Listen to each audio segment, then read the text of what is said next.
The colony of Avarice 9 was always covered in mist. Huge floating cities hung above the fog, their metal undersides glowing like ghosts in the night. The streets below were filled with the noise of machines, traders, and alien species speaking in dozens of languages. But in the lower sectors, where the lights were dim and the air smelled of oil, only a few people still worked. Among them was Ethan Cole, a human engineer. He repaired power lines, air filters, and old machinery for the Colony Council. He lived alone in a small apartment built into the wall of a service tunnel. Every day he worked until late, returned home with greasy hands, and sat quietly staring at an old photograph of his family back on Earth. In that photo was his little sister, smiling at him. She had died long ago before he left Earth. He still blamed himself for not protecting her. Ethan's life was simple but heavy with silence. He didn't talk much to anyone. Other workers called him the quiet human. But even in this lonely world, he still had kindness inside him, something rare in the harsh cities of Avarice 9. One night, while checking damaged cables near the city's edge, Ethan heard a soft sound. It wasn't the hiss of air pressure or the crackle of sparks. It was a small cry, weak and broken. He stopped his work and listened again. The sound came from behind a broken vent. He pulled the metal cover aside and shined his flashlight inside. There, curled up in the shadows, was a small figure, a child trembling. Her skin was pale blue with silver lines running across it, and her eyes glowed faintly like moonlight. She looked half-starved, her clothes torn and her hands bruised. Ethan knelt slowly so she wouldn't be scared. "Hey, are you hurt?" he asked softly. The girl flinched and tried to back away, but there was nowhere to go. Her thin voice trembled. "Please don't tell them. They'll take me away." Ethan frowned. "Who?" she whispered. "The patrols. The colony guards. They said all Sorelians must be captured." Ethan froze. He had heard about the Sorelians. Once proud and strong, they had served the alien queen of this region. But after a failed rebellion, most were banished or killed. The survivors were hunted down like animals. He looked at her again. She couldn't have been older than 10 human years. She was terrified, shaking from cold and hunger. Ethan hesitated. Helping her would be dangerous. The colony laws were clear. Harboring a Sorelian meant prison or worse. But when she looked up at him with those frightened silver eyes, he couldn't walk away. He reached into his bag and pulled out a small food bar. "Here," he said. She stared at it, then at him, unsure. "You're giving this to me?" He nodded. "Eat it, slowly." She grabbed it with trembling hands and took small bites. Ethan could see how thin she was. When she finished, he gave her some water from his canister. Then, after a moment's thought, he said quietly, "You can't stay here. It's not safe. Come with me." Her eyes widened. "You'll get in trouble." "I've been in trouble before," he said with a faint smile. "Let's go." He led her through the narrow service tunnels, away from the patrol routes. They passed flickering lights, steam pipes, and empty corridors. Finally, they reached his apartment. It wasn't much, a small room filled with tools, wires, and half-broken machines, but it was warm. She stood in the doorway, afraid to step inside. Ethan turned on a small heater and set out another ration bar. "You can rest here. I'll keep watch." Slowly, she walked in. He gave her a blanket, an old one with faded flowers. It had once belonged to his sister. The girl touched it carefully as if she was afraid it would vanish. Then she looked up and whispered, "Why are you helping me?" Ethan sat on the floor across from her. "Because you needed help," he said simply. She studied him for a while, her eyes full of questions. "My name is Lyra," she said finally. He smiled gently. "I'm Ethan." For the first time that night, she smiled too, small, uncertain, but real. Over the next few days, Ethan hid Lyra from the world. He used his maintenance access to reroute sensors near his apartment, making sure no patrols could detect another life form inside. He shared his food and taught her a few words in human language. In return, Lyra helped him clean tools and fix small devices. Sometimes when she laughed, Ethan felt a strange warmth in his chest. It was something he hadn't felt since his sister died, something like peace. But outside, danger was growing. The Colony Council had announced a reward for information about a missing Sorelian child. Drones were scanning every building. Rumors spread that the girl had escaped from a secret lab, one that experimented on hybrid children. One evening, while Ethan was repairing a generator, Lyra asked quietly, Do humans have families? He looked up from his work. Yes, most do.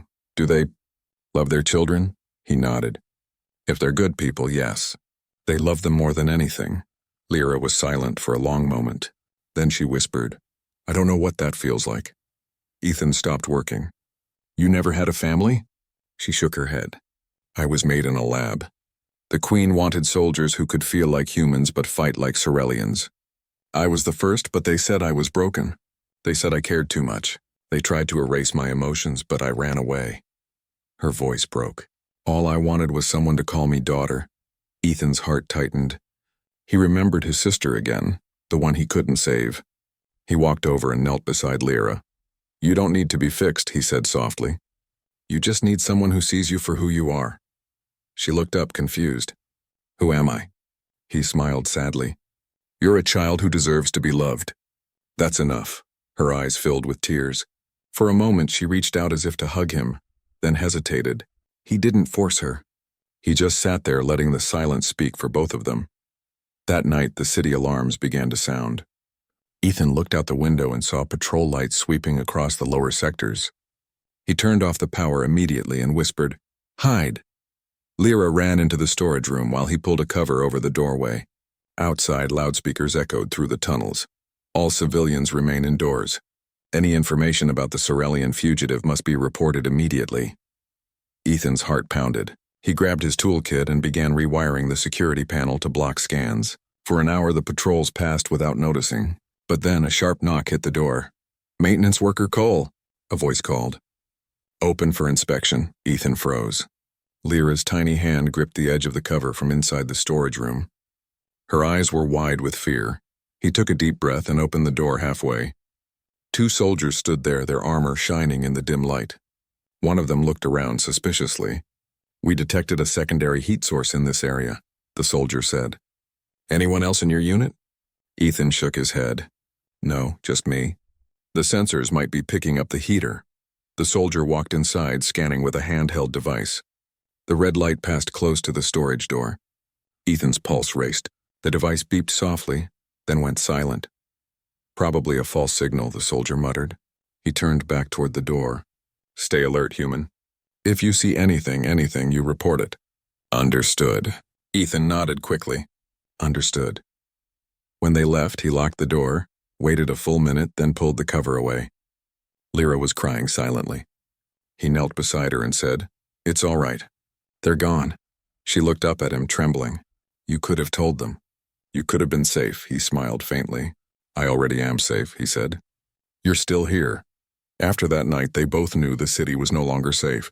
Ethan decided they would leave for the outer tunnels near the abandoned transport docks. He packed a small bag with food, tools, and the blanket. As dawn rose, they moved quietly through the shadows. The sound of patrol drones hummed above. Lyra held his hand tightly, her small fingers gripping his like she was afraid to let go. Halfway through the tunnels, Ethan stopped suddenly. A scanning drone floated toward them, its red eye glowing. He pushed Lyra behind him and pretended to be fixing a pipe.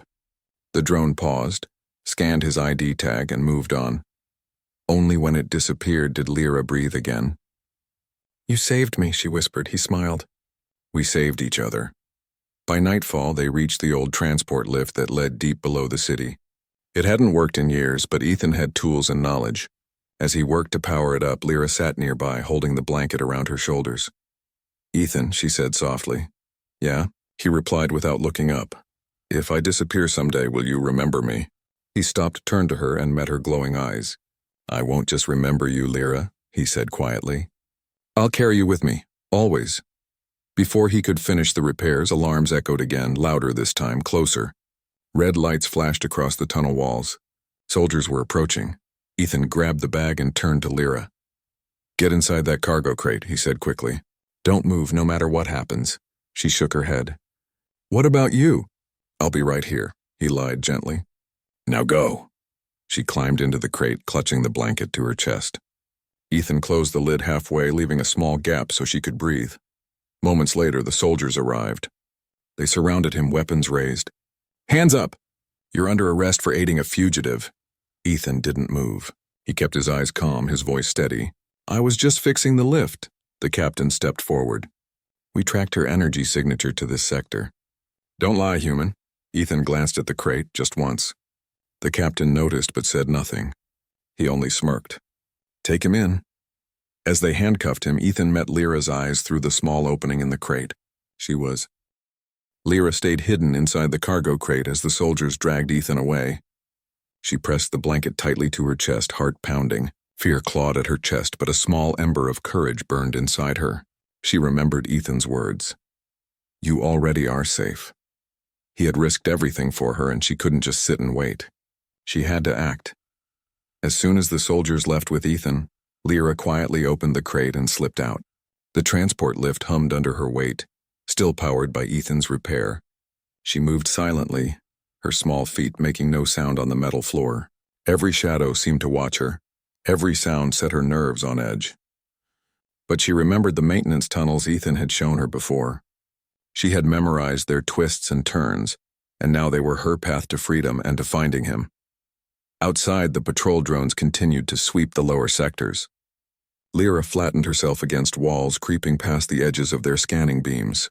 Her silver blue eyes glowed faintly in the dark, but she stayed low, careful not to reveal herself. For hours, she moved like a shadow, slipping through the maze of abandoned corridors and broken pipes.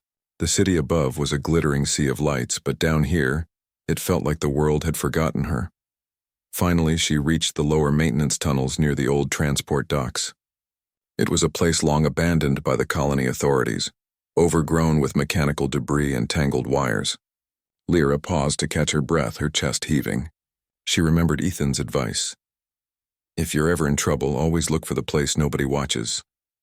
This place was exactly that. She knew he might be held in one of the council's labor cells nearby, but the docks would give her a vantage point to plan. Meanwhile, Ethan was locked in a small, windowless cell. The walls were metal, cold to the touch, and the lights buzzed overhead. 2 soldiers guarded the door, keeping him under strict watch. He sat calmly on the floor, hands cuffed in front of him, but his mind was already working. He couldn't let Lyra be in danger again. She had trusted him, and he had promised to protect her. Ethan glanced around the cell. There were small ventilation ducts in the corners, wires hanging loose from the ceiling, and a few old machinery parts left behind from previous prisoners. He touched one of the wires thoughtfully. He could create a signal, a code only Lyra would understand using the colony's communication network. He knew she had learned the basics from him, enough to pick it up if she tried. Hours passed. The guards rotated shifts, checked his ID, and whispered among themselves. Ethan waited patiently until night fell. The colony's lights dimmed in the distance and the patrol drones slowed down near the lower sectors. Then carefully he began to manipulate the wires and create a small coded signal through the maintenance grid. It was simple, but Lyra would understand. "Follow this. She will find me." Back at the abandoned transport docks, Lyra's small communicator device, scavenged from broken machines in the tunnels, began to blink. She picked it up and studied the blinking pattern. It was a code one only Ethan could have made. Her heart leapt. She whispered, "He's alive." Determination filled her. No matter what, she had to reach him. She slipped past more patrol drones, climbing through rusted ladders and broken service shafts. Every step was dangerous. Every shadow could hide a guard. But she didn't stop. She thought of Ethan's kind eyes, his gentle voice, the warmth he had shown her. He had given her something no one else ever had, hope, and she would not lose it. Finally, she reached the labor station where Ethan was held. The compound was heavily guarded, but she noticed one flaw. A ventilation shaft ran along the side of the building, partially blocked but not fully sealed. It would be tight for her, but she could squeeze through. She crouched, slipped inside, and crawled silently, her breath barely audible. Inside, the ducts twisted and turned, narrowing at points, forcing her to wriggle through the metal. Sweat ran down her face, but she pushed forward, following the signal Ethan had sent. She felt closer and closer with every crawl, every turn, until finally she saw a faint glow ahead. It was coming from a small cell window, the same coded signal reflected on the wall inside. She peeked through the small bars. There he was, Ethan sitting calmly despite the cuffs, wires dangling near his hands. Relief washed over her, but she couldn't waste a moment. Guards were nearby. She whispered to herself, "I'm here. I'll get you out." Lyra scanned the room. The cell had a small panel near the floor, probably for maintenance access. She pressed herself against the wall and slid it open, crawling quietly through the narrow opening. She moved closer to Ethan, keeping low to avoid the guard's line of sight. Ethan noticed her immediately. "Lyra?" he whispered, astonished. "I came for you," she replied, her small voice steady but filled with determination. "I won't let them take you." Ethan smiled faintly. "I knew you would." The guards passed close to the cell, talking to each other. Lyra waited for the right moment, then grabbed one of Ethan's wires and improvised a small EMP pulse using parts she had scavenged from her device. The lights flickered, the doors clicked, and in the moment of confusion, she slipped inside the cell fully. Ethan grabbed her hand, helping her stand. "You're amazing," he whispered, shaking his head in disbelief. "We don't have time," she said. "Come on." Together they slipped into the ventilation shaft, retracing the path she had come through. The guards quickly realized something was wrong and began shouting. But the tunnels were maze-like, and the pair moved faster than anyone could anticipate. Finally, they emerged near an old, barely functioning shuttle at the edge of the docks. Ethan had noticed it before. A transport ship left to rot, too small for patrol drones to care about. It was risky, but it was their best chance. He powered up the shuttle with his tools while Lyra watched, her small hands hovering over the console. The engines sputtered, sparks flying, but the shuttle lifted off. The patrol drones noticed immediately, firing warning shots, but the shuttle dodged through the misty city air with surprising agility. Ethan's engineering skills were remarkable. He maneuvered through narrow gaps and avoided the patrol's scanning beams. Lyra held on tight, her heart racing. "Are we going to be okay?" she asked, clutching his arm. Ethan smiled at her. "We'll be fine. Just trust me." Hours passed as they navigated through the mist, moving further from the city. Outside the shuttle's small windows, stars began to shine against the darkness of space. Lyra pressed her face to the glass, marveling at the sight. "It's beautiful," she whispered. Ethan looked at her and felt a strange warmth. She was safe. She was alive. And she was his responsibility now. Not because she had to be, but because he wanted to give her something he had lost long ago. A family. They set the shuttle on a quiet, abandoned moon. Ethan landed carefully, using the terrain to hide their position. The moon was rocky and cold, but free from patrols. Lyra jumped out, stretching her small legs and taking in the barren beauty. Ethan handed her the blanket again. "Rest. We'll figure out the next step in the morning." She hugged it tightly, then looked at him. "You saved me." Again, he shook his head. "We saved each other." For the first time in her life, Lyra felt safe. No alarms, no guards, no experiments, no cold labs, just the two of them together. She had no home, no parents, no siblings, but she had Ethan. And for the first time, she could imagine what it meant to be loved as a daughter. Days passed on the moon. They survived on rations and water recycled from the shuttle, but it didn't matter. Lyra learned to trust Ethan completely. He taught her how to repair the shuttle, read star maps, and even fix small devices. In return, she helped him clean, cook, and maintain their temporary home. The bond between them grew stronger, like something built from courage and kindness rather than blood. One evening, while looking at the stars, Lyra asked, "Do humans really love their children this much?" Ethan smiled faintly, watching the light reflect in her eyes. "The good ones do," he said softly. She leaned her head against his shoulder. "I think I understand now. That's why I wanted, just once, to be loved like a daughter." "You are?" Ethan whispered, placing a hand gently on her shoulder. "Not just once, always." Lyra closed her eyes. She didn't need a lab, a queen, or anyone else. She had Ethan, and that was enough. Her wish, her dream had finally come true. She was loved, not as an experiment, not as a soldier, not as a number, but as a child, as a daughter, as someone who mattered. Together, they watched the stars. The colony would never understand their bond. But somewhere far away in the quiet of the moons, a new family was born. One not bound by blood, but by choice, by courage, and by love. And in that moment, Lyra whispered softly, "Thank you, Father." Ethan held her close, feeling the warmth of a connection he had never imagined he would find again. He smiled, knowing that the journey ahead would be long, but it didn't matter. They had each other, And sometimes that was all that mattered in the vast emptiness of space.